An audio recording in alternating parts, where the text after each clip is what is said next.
So shall I start the class? Yes, sir. Hope Okay, sir. my screen is visible. Yes, visible, sir. Okay.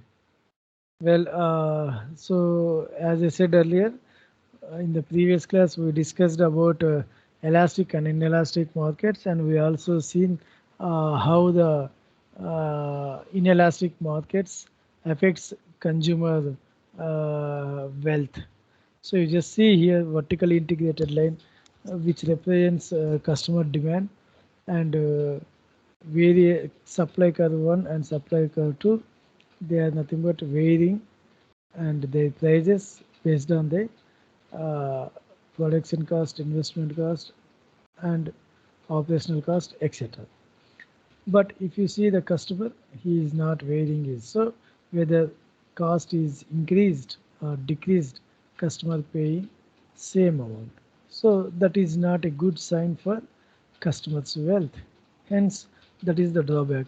So instead of that, if you see another example, even when you uh, inculcate customers' demand is variable one.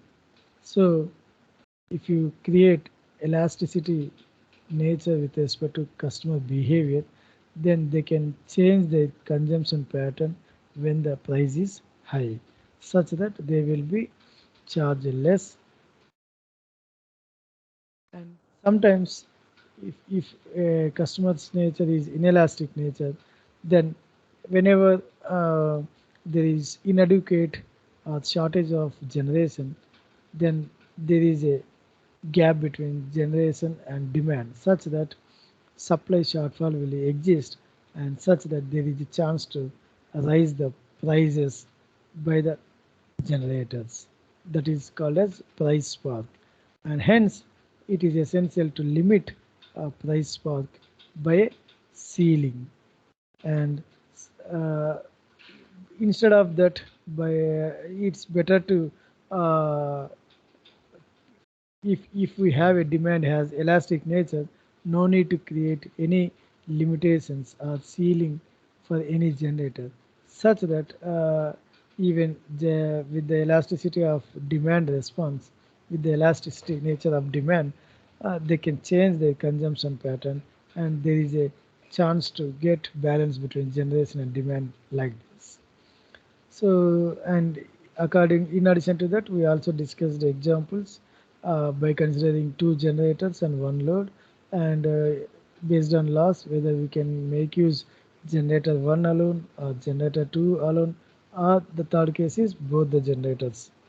So, optimal generation by making use both the generators, and ultimately we came to understand that ultimate optimal generation gives better savings for the customers. So these are the topics we discussed in the earlier class. And in today's class, I want to discuss one more important topic like market power. So what is meant by market power? So market power is nothing but which is a anti-competitive practice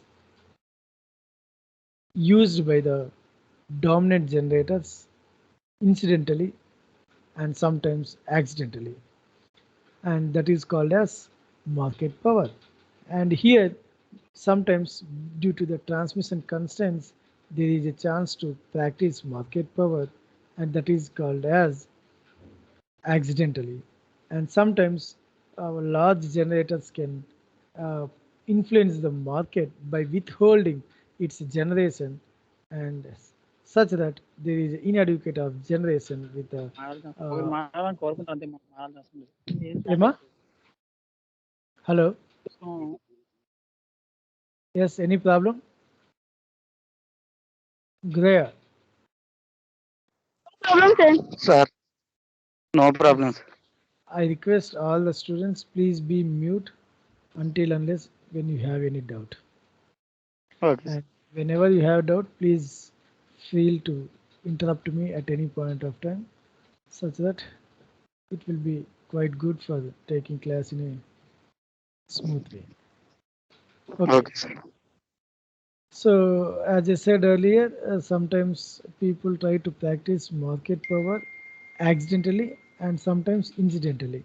When is incidentally and when is accidentally means just two examples. Accidentally means whenever transmission constraints happen and a load is unable to take power due to the transmission line, such that a generator who is near to the load and who don't have transmission uh, requirement, then he used to practice market power accidentally. And so, what is the case with respect to incidental? So, incidental case means whenever a large generator is available in the market, who try to practice market power incidentally. That means he try to withhold his generation such that a load is unable to meet his demand and such that he can make agreement with the large generator with the price whatever demanded by the large generator. So that is called as market power. So here market power, the net result of practicing market, as I said earlier, which gives transfer of wealth, which leads transfer of wealth from buyers to seller or a misallocation of resources. So that means market power is anti-competitive practice. So due to the market power, competition will reduces such that wealth will not be given to the sellers from the buyers. So these are the major drawbacks and which is a greater drawback of the market. So which is essential to take care. So what are the different types of market power? Two types of market power. One is vertical market power and another is horizontal market power. And what is vertical market power? So vertical market power means it arises from a single firm or affiliated ownership of two or more steps in a production and market delivery process where one of the steps provides the firm with a control of a bottleneck in the process. So that means vertically market power will be existed whenever a single firm or its affiliated firms can withhold the control of bottleneck process. So that is nothing but a bottleneck facility is a point on the system such as a transmission line through which electricity must pass to get to its intended buyers. That means a generator is available and customer is available. In between these two, we have a medium called as transmission. And whenever a transmission entity or its affiliated entities try to withhold its transmission information, that is called as controlling critical information, then definitely there is a chance to raise the prices. So that is called as vertical market power. You just see here a control of a bottleneck process enables the firm to give preference to itself or its affiliate over competitive firms. So in a competitive environment, whenever a transmission company can withhold its critical information and that information is shared to its affiliated organization, then that company and its affiliated companies will be benefited and other people will not be benefited, and hence there is a bias with sharing critical transmission information, and that is called as control of a bottleneck process, and even which is not good. So that is also treated as vertical market power.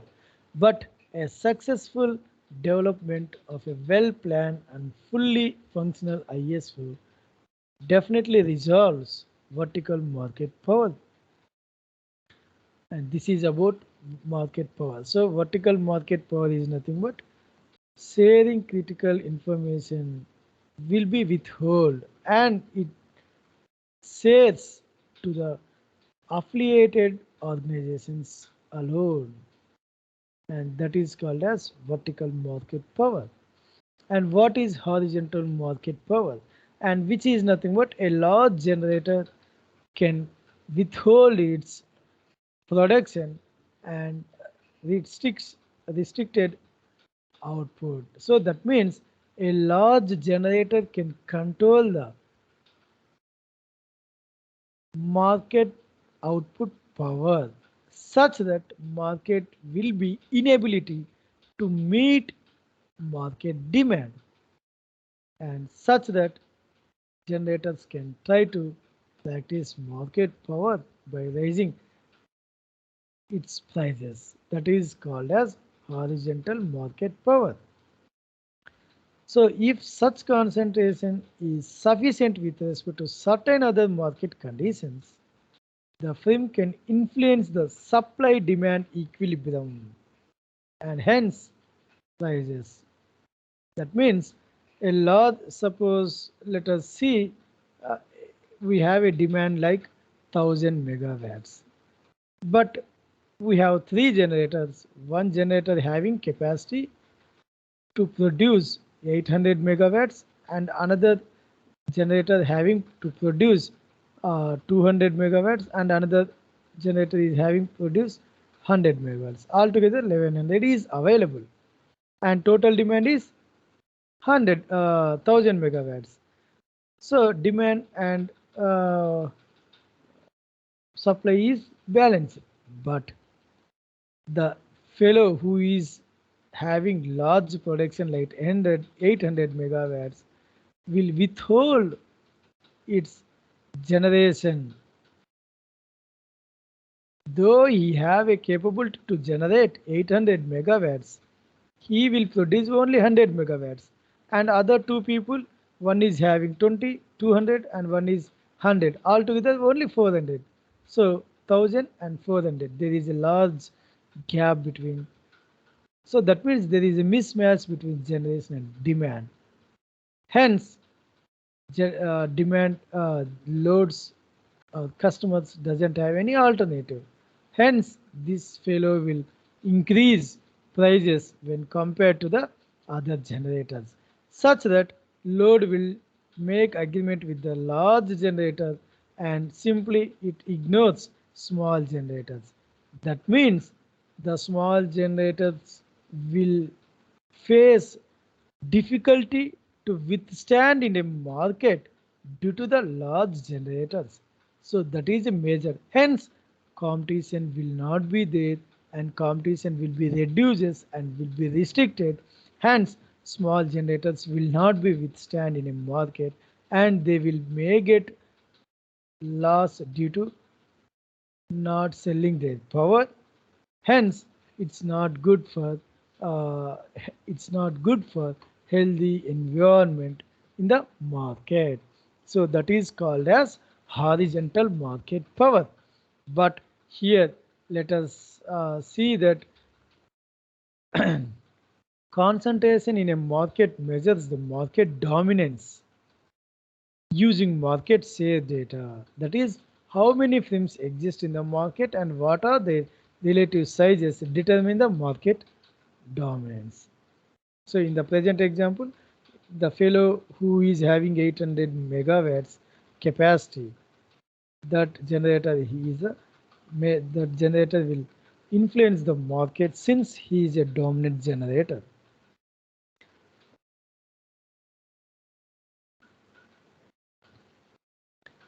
This type of market power cannot be resolved ISO. So vertical market power will be possible to resolve by the ISO, but horizontal market power will not be resolved even ISO also. So how measuring market power? How we can measure market power? So we have one method like Herfindahl Hitchman index HHI will measure market power and its concentration in a market. So it is defined as sum of the squares of market shares of all participants. So where n is number of participants and SI is its ith participants market share. So SI, S1, S2 and so on, SN. So S is reference participants market share. So we will see that one with few numerical examples such that we will be better understood how market power will be exercised in a market. So let us consider first case, practicing market power when a power supply has a large market share. So you just see this figure. Here we have three generators. Generator 1 have capacity to generate 120 megawatts. Generator 2 have capacity to generate 250 megawatts. And generator 3 have capacity to generate 630 megawatts. And you just also observe generator 1 is charging $8 per megawatt hour. Generator 2 is charging $14 per megawatt hour. And generator 3 is charging $23 per megawatt hour. So usually, yes, please.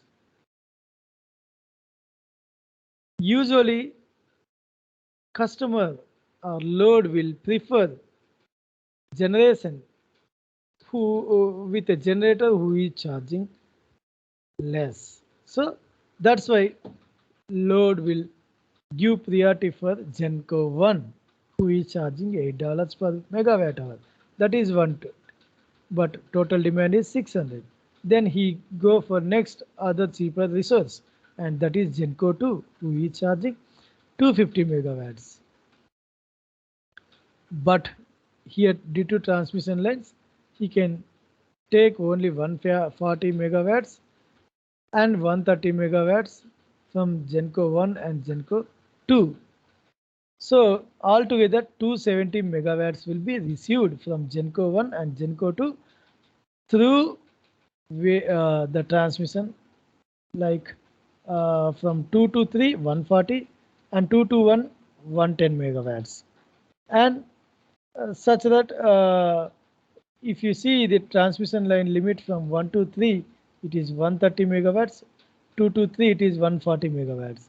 So that's why altogether 270 megawatts will be received from the cheaper resources like Genco 1 and Genco 2. But a consumer is still inadequate with his total demand like 600, and hence he don't have any other alternative, and definitely he want to purchase from Genco 3 though he is charging a huge amount like $23 per megawatt hour. So in this case Genco 3 is a dominant generator. He can practice market power simply by raising price like $23 per megawatt hour. I hope you understand in this example how Genco 3. So Genco 3 is the only alternative for load. Otherwise, Genco 1 and Genco 2 will not be able to. Even though if you just ignore the transmission lines and if you make use Genco 1 and Genco 2 full capacity of its generation, that is Genco 1 is 120, Genco 2 is 250. So altogether it is 370, but that is not sufficient with the load. Hence, the load doesn't have any alternator. Definitely, he or she need to take assistance from Genco 3 for meeting its demand. Hence, Genco 3 try to practice market power. Why? Because even sometimes Genco 3 alone can handle entire demand of load 3, that is 600 megawatts. So that's why he is a dominant generator and he can influence the market, and this type of market will not be resolved by even ISO. This is nothing but horizontal market power. You just see, let us calculate our market power by HSI index like this. So three generators capacities, you just take like this, and what is the total demand? What is the total capacity? 120 plus 250, that is 370 plus 630. Altogether total generation available is 1000 megawatts, and that's why individual capacity by total capacity of the market, 120 by 1000 whole square plus 250 by 1000 whole square plus 630 by 1000 whole square. When you calculate, which gives 0.738 in per unit, and even percentage is also 473.8%. So you just see here Genco 3 will practice market power. And let us go with another example how market power will be practiced due to the transmission system congestion. So congestion is one more topic I will discuss later, but you just understand that congestion is a overloading a transmission line is also called as congestion, and I will discuss in detail later, but you just understood whenever the transmission line is overloaded, we can call that line is congested, and we will discuss later. But how people practice market power when a transmission system is congested, or how people used to practice due to the transmission limits. That is I am going to discuss in this example. You just see total load is 600 and Genco 1 is having capacity 250 megawatts, charging $20 per megawatt hour. Genco 2 is having capacity 350 megawatts, charging $15 per megawatt hour. And Genco 3 is charging $30 per megawatt hour, and who is having capacity 400 megawatts. So load is at bus 3, and he required total 600 megawatts hour. So if you take Genco 1 and Genco 2, generally load will give priority for Genco 2 first. Why? Because he is charging $15 per megawatt hour. See, total load is 350. And similarly, next case, he will once again prefer Genco 1. Why? Because he is charging $20 per megawatt hour, which is slightly more than the Genco 2. And if you see 250 megawatts from Genco 1 and Genco 2 is 350, altogether it gives 600. And Genco load will thought that Genco 1 and Genco 2 are sufficient to meet my load like 600. And initially you can choose with Genco 1 and Genco 2. But due to the transmission limits, like 1 to 3 is only 100 megawatts, 2 to 3 is only 100 megawatts. So though Genco 1 and Genco 2 charging less, due to the transmission limits, a load can make use only 100 plus 100, 200 megawatts from Genco 1 and Genco 2 together. But still, he need 400 megawatts. That's why he doesn't have any alternative, and he will take from Genco 3 alone, and that's why he used to raise the prices than the Genco 1 and Genco 2, like 30 megawatts $30 per megawatt.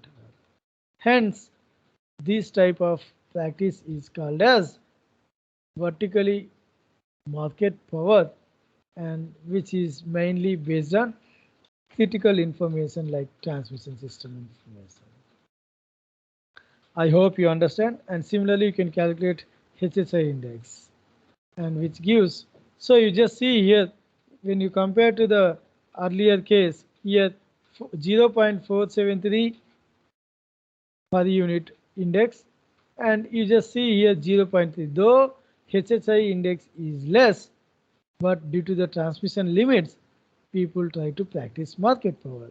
So these are the two different ways people use to practice market power. Yes. Anybody have any doubts? Please ask me.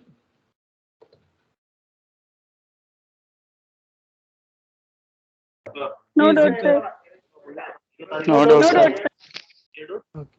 Okay. Thank you. So I hope you understood. Let us go to another topic: standard cost. So a major and debatable issue associated with the electric utility restructuring is the issue of standard cost. How to be determined, how to be recovered, and who pays for recovery. So these are the big questions in the market. Standard cost is a terminology created under restructuring process. Still, from market to market, it is difficult to define a standard cost in a uniform way. That is the outcome of these two slides. So multiplicity of definitions, multiple definitions and interpretations of standard cost confused people working on restructuring. But in general, this term refers to the difference between what is the standard cost means difference between the expected to be recovered under the rate of regulation and those recoverable in a competitive market. So what is the total investment for a generator? What is the operational cost?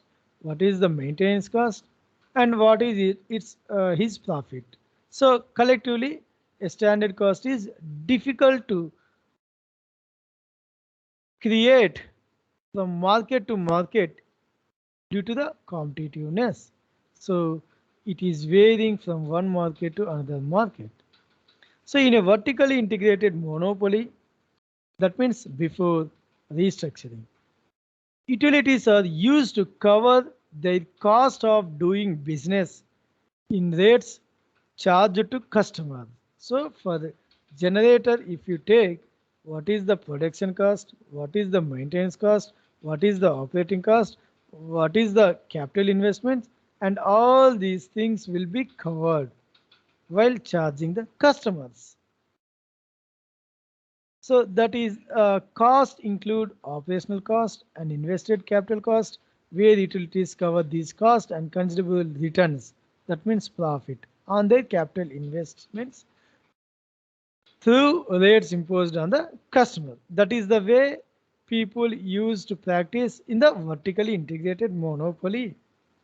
But in a competitive market, it's quite difficult to define standard cost. It's a still debatable issue. Sometimes people will get losses, sometimes they will get more revenues. So it depends on market competition. So whenever there is a healthy competitive market, definitely people can tell standard cost will give revenues for all types of customers like generators, transmission, distribution, and even customers as well. So that is the, but anyway, standard cost still need a more clear definition. What costs are unrecoverable and what extent should be recovered. So it's a different. So, but simply you can define in restructuring market due to the fact that market prices are uncertain and sometimes less than the vertical integrated rates. Financial obligation of vertical integrated utilities may become unrecoverable in a competitive market, and the level of revenue earned by a utility may no longer be inadequate to cover its cost. So that means in a restructuring environment, standard cost is a debatable concept, debatable issue. Still, people have confused in a competitive market from one market to another market. Yes. These are the topics I want to discuss in today's class. Anybody have any doubts? Please ask me.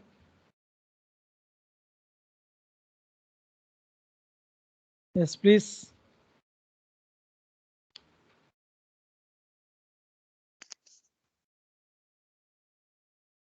No doubt, sir. Okay.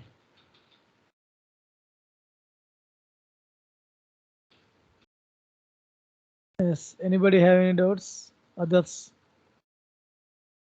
No doubt, sir. Okay. What is meant by market power? Can anyone define?